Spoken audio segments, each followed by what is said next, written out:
Yay. Thank you for the warm reception. I know everyone's really excited about this topic. I know it gives you all a lot of headaches, so I'm going to try to make it quick and easy.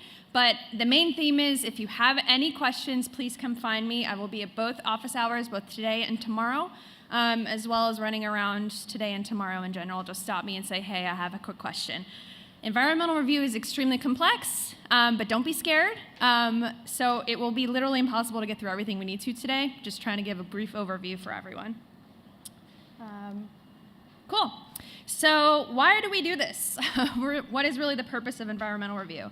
The key point is really that it's a systemic way to review a project against various environmental laws and HUD requirements. So basically a way to really think about these things. The key point that I like to draw your attention to is bullet 3, is that every project's environmental impact must be examined, but the extent of that examination varies. So basically what I like to tell people is that the degree of difficulty of the environmental review will vary depending on what type of activity that you're doing. So if you're in new construction, good luck. Everything else, a lot of rehab deals won't be as intense. So each federal agency is really required to develop procedures to speak to the National Environmental Policy Act, or NEPA. For HUD, we locate these at these locations in our regulations, all in 24 CFR. 50 goes over the requirements when HUD conducts an environmental review. 51 has some of our standards regarding noise and some runway clear zones. 55 is floodplains and wetlands, and then 58 really governs how environmental review requirements are done by your units of local government or your responsible entities. And then there's also program-specific requirements. One example is the MAP guide.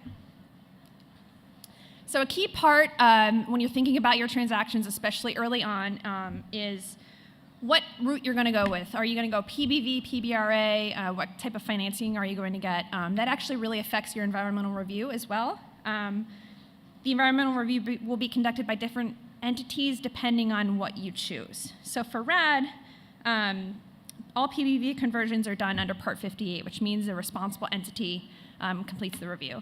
This is probably similar to what you've been doing as housing authorities for the past whatever many years for any of your environmental review requirements for the regular public housing program. For PBRA, but FHA insured, it's a Part 50, but FHA performs, so you'll be dealing with them in a very sort of similar way that you would deal with the RAD TM, who conducts the Part 50 when it's PBRA and not FHA insured.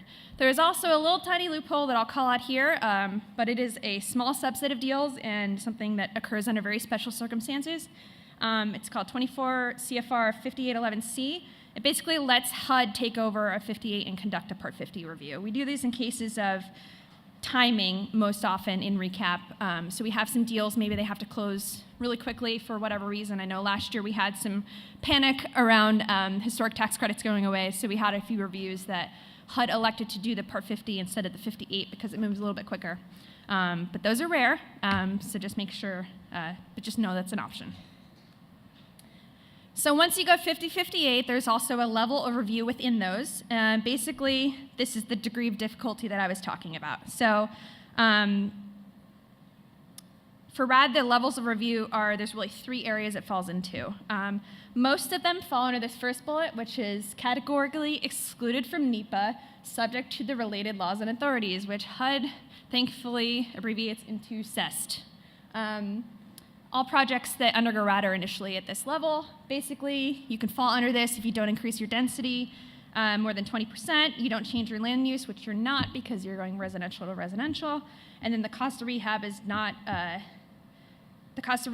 than 75% of estimated cost of replacement. So basically, any standard rehab deal where you're doing rehab upon conversion will fall under this category. And then you have your environmental assessments, which are a little more intense, but not too crazy.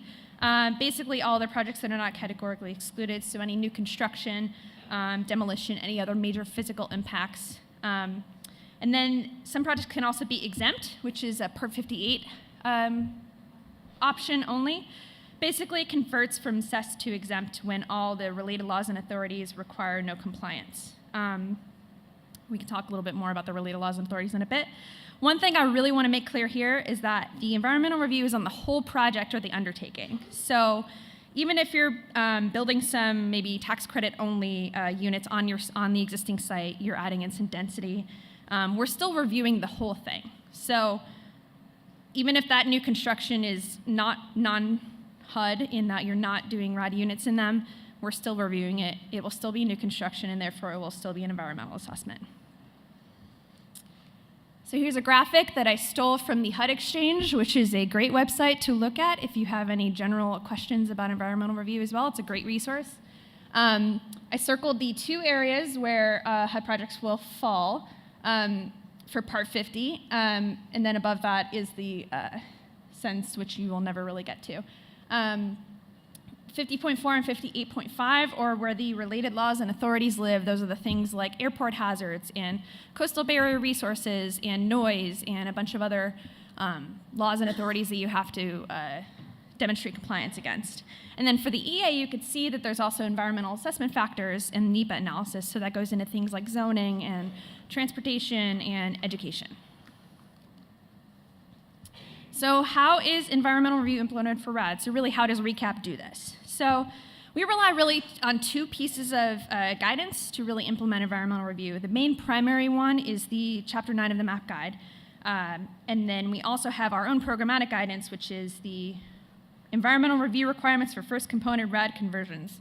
It's on our RAD Resource Desk website. It's in the document library. The MAP Guide really goes over most of the requirements, especially with the housing requirements, such as requirements around lead-based paint, asbestos, different things like that. The RAD guidance does deviate from the MAP Guide in a few ways, and we make it clear in our guidance where you don't have to follow things in the MAP Guide. For example, we don't require radon testing, but we strongly recommend it. And then in lieu of a Phase 1, which is your standard contamination report, participants can provide a transaction screen, which is a little bit less of a lift. But if there are any concerns identified in that transaction screen, you do have to do the Phase 1 anyway. So the PHA submits the environmental report. In the last panel, I talked about the different requirements that you have as part of your financing plan. That's one of the requirements. I'll talk a little bit later about how the difference between 50 and 58, but basically you want to get started on your environmental review due diligence within 30 to 45 days after CHAP award. That usually involves working with an environmental provider to order your Phase 1 ESA. And then also the environmental report should contain other materials to support compliance with those related laws and authorities. So you shouldn't just be giving us a Phase 1 ESA. You have to show us that there are no airports within certain threshold distances, and there are no noise, or there are noise generators within certain threshold distances. You basically have to speak to all of these other requirements as well. Just a Phase 1 ESA is not a completed environmental report for the purposes of a Part 50 review. Make sure that they're timely. The Phase 1 shouldn't be more than 1 year old upon submission. Ideally, it's actually no more than 180 days, but we will take a look at it if it is 180 days or more, up to a year. And then if you have any debt, work with your lender to order any reports that you have to deal with through them, just making sure that you hit all your requirements that you have. So Part 50 and 58 differ in the timing of the submission and completion of the environmental review.